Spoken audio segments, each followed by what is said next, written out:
Good morning, it's Ayya Vimala, and I'm coming to you on Sunday, a cold, overcast Sunday for us here in the Midwest, at least this part of the Midwest, and it's Mother's Day, and I would like to have everyone not think of who's a mother and who's not, but all of us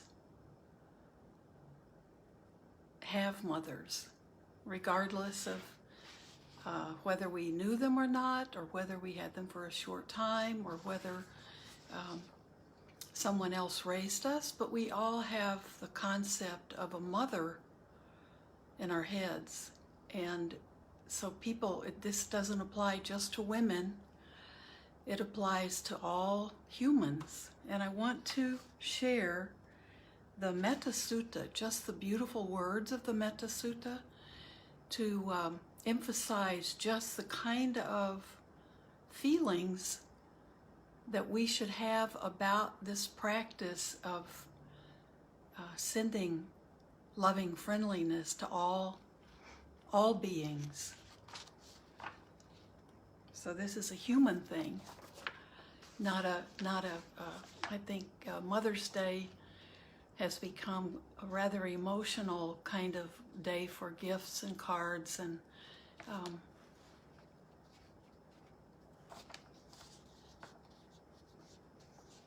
it can be a very difficult time. But I want to read the Metta Sutta, and there's a particular part of it that talks about a mother's love. And the Buddha's speaking to all of us. This is not about just speaking to mothers. And this is the Metta Sutta.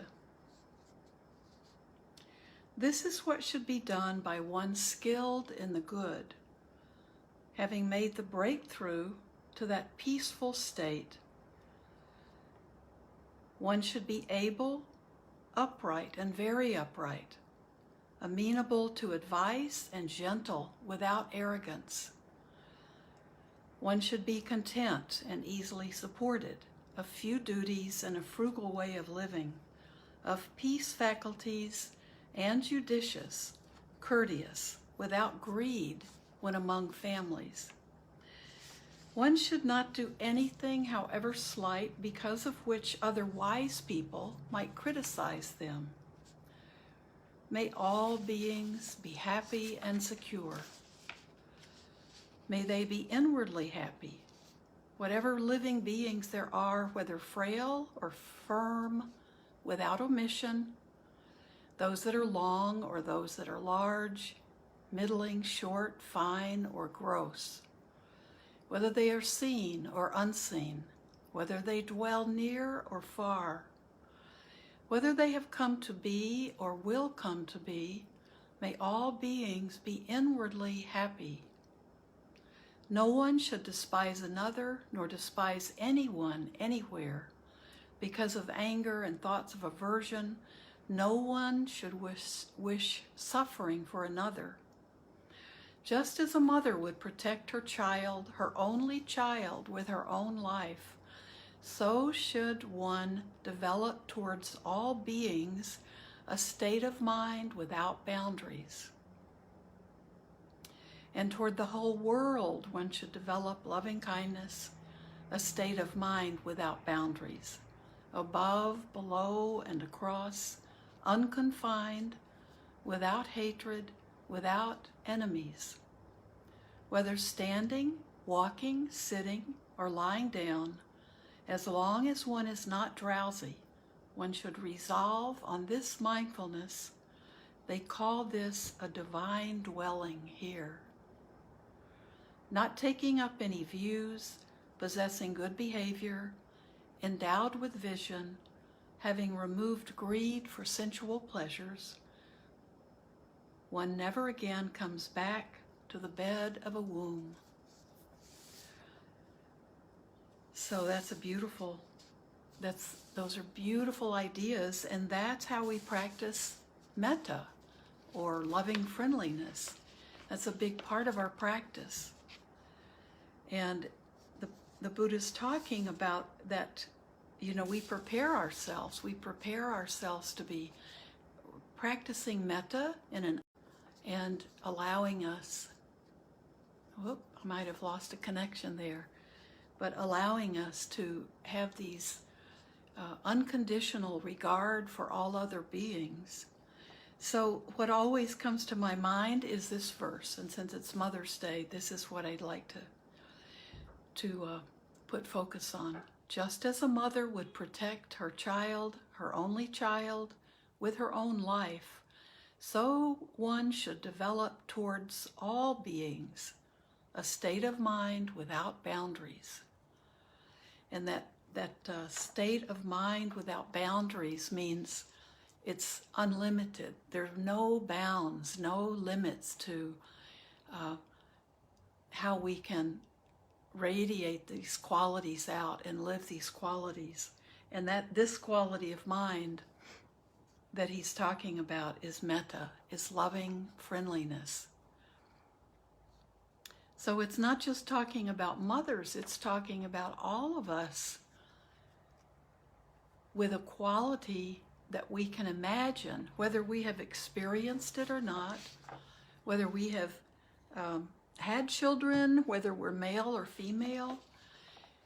We've probably been all so many times we can't even imagine it. But just as a mother would protect her child,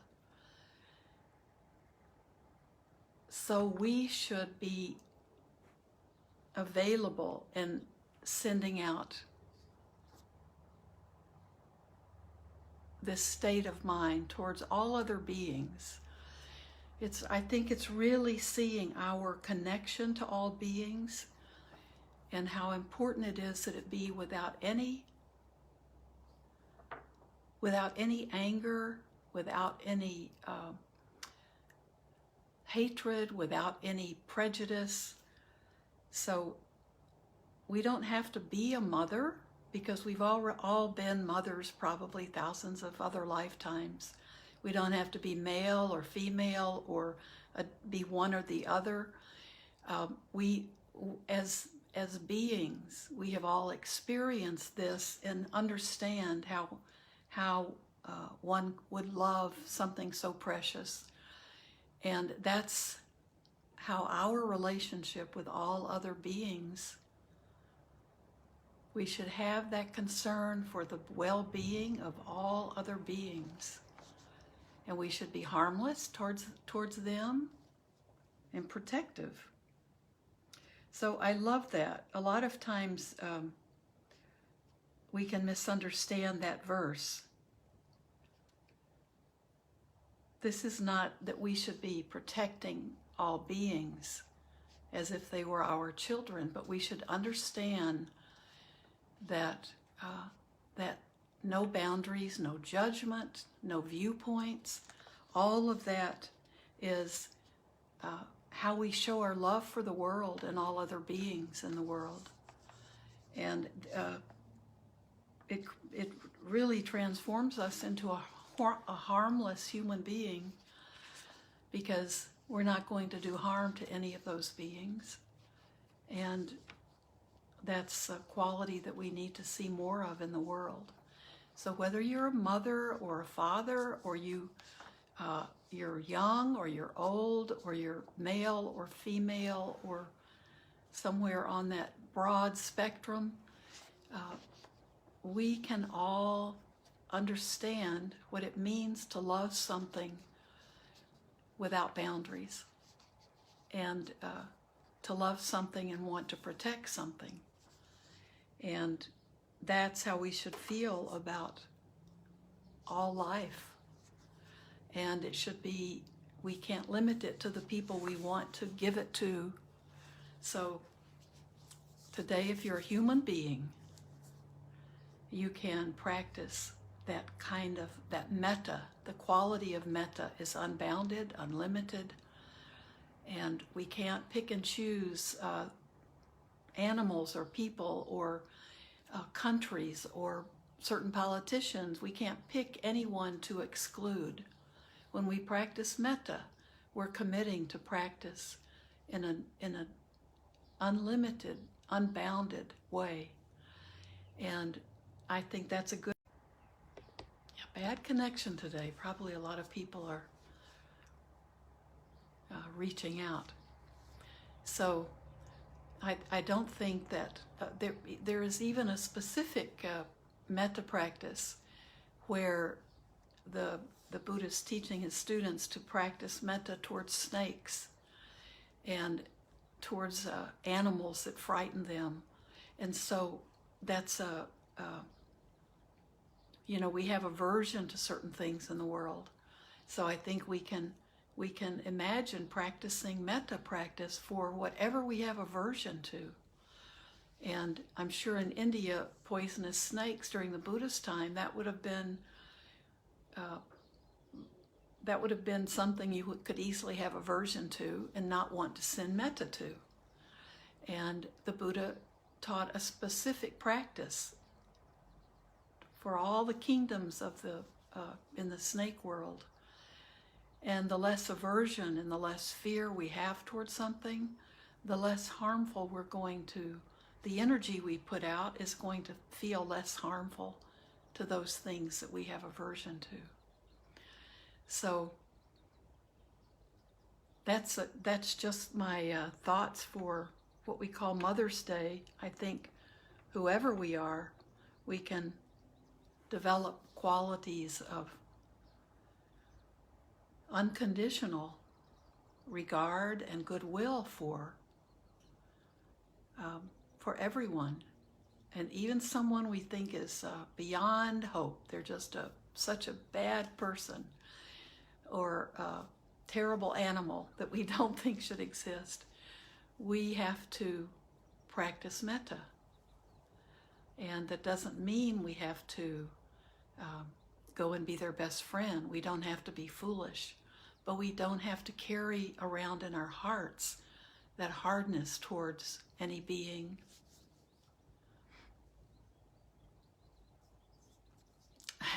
Yeah, Stephanie says she doesn't want to send metta to cockroaches. Well, just remember, cockroaches have been around much, much longer than any of us. Isn't it one of the oldest creatures since early times? So they're survivalists. So we don't have to say, this is a good example. We don't have to welcome cockroaches into our homes. I think we need to, I grew up in Houston, so there were cockroaches. Everyone has cockroaches in most of the South and in humid, hot weather. And wow, my mother taught us, from a very, very young age, you don't leave any kind of food out. You keep a very clean kitchen, and you keep, when it's very humid, you try to keep standing water, even in the corners of the shower and stuff. We do want to hold on to it. Our stubbornness wants to, for me, that animal is the mosquito. So I have to work, I always try to remember to cut that automatic whap if I think a mosquito's bit me. That's the one I've had to work on. And that training we get when we're young has a lot to do with it. So we have to work with things as we can and not feel bad if we haven't overcome some aversion, because we all have aversion. But what we want to do is just keep opening our hearts. It doesn't mean we open our doors to, I still don't want to have mosquitoes in my house. And I try to always understand the value, but I don't want a mosquito that would make someone sick to be allowed to just, bite anyone. But I don't think, the mosquito and the cockroach, they do what they do, right? That's part of reality. So what we have to do is, that's when that metta towards the snakes, comes to mind, because the the monks would live in areas where snakes could come into their, if they had a little kuti, a little meditation, a little structure that they lived in. And I know it's still true in a lot of countries where the snakes are a problem getting into those places. And that the metta practice towards the snakes doesn't mean be careless. I think it serves as a reminder that those creatures are trying to live as well. And we don't want to create situations where we make it easy to put those animals in harm's way. So we have to work with that without, we're not becoming doormats for creatures that invade our homes and chew away at, that can bring disease. And we're not being foolish, but I think we have to be, we try to work all the time with those defilements. And the more we can be aware of it, the more we can be aware of how difficult it is to deal with certain creatures and certain things and certain people, for sure. The more we're aware of it, the more we'll become, our aversion might be towards our reaction to it. So we can handle it without having that aversion and that reaction of contempt and disdain and disregard for that other being. Those are good questions. We have to always deal with those things. We wouldn't build houses if we thought we'd have to, if we couldn't build a house without realizing there could be termites, there can be ants, there can be all those things. Yeah, I like your comments. You got over your aversion to spiders, and that's the one I see most of the time. And they're probably, in general, the least harmless.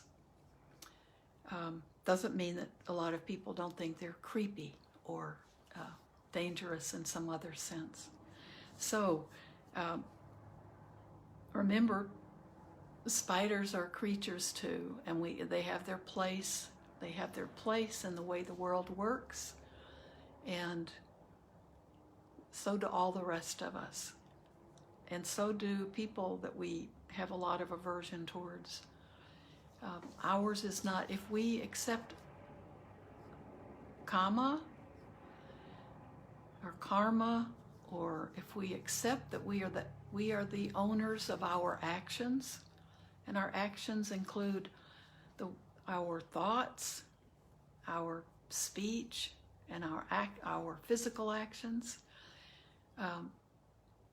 and our intentional actions. We are all the owners of that. And so when it comes to things in the world, conditioned things, we don't have to be the judge and the jury for everything. If someone's creating their own prison, they're creating their own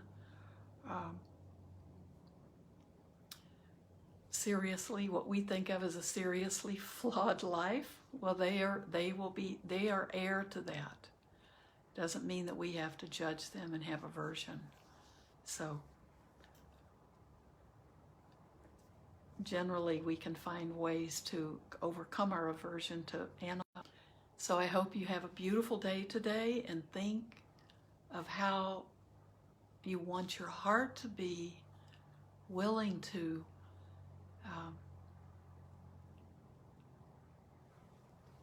your heart, whoever you are, can be the heart of someone taking care of a precious, precious being, their precious child. So you can think of, it doesn't have to be your own experience of being a mother. We all have that image. I think everyone has that image. And if you didn't have a mother who was loving, if that's a hurt in your heart, or if you've recently lost your mother, I think we can all understand that feeling of caring for something because it's precious. And that's the feeling we all want to have towards our world. And we're made up of the world, and all these other beings in the world are made up of the same materials. So that's the feeling we want to carry in our hearts. All of this is precious. And we can do our part. So thank you so much. And I hope you have a beautiful day and you just can feel your heart opening up to seeing all life as precious and worthy. Thank you so much. I'll see you Tuesday.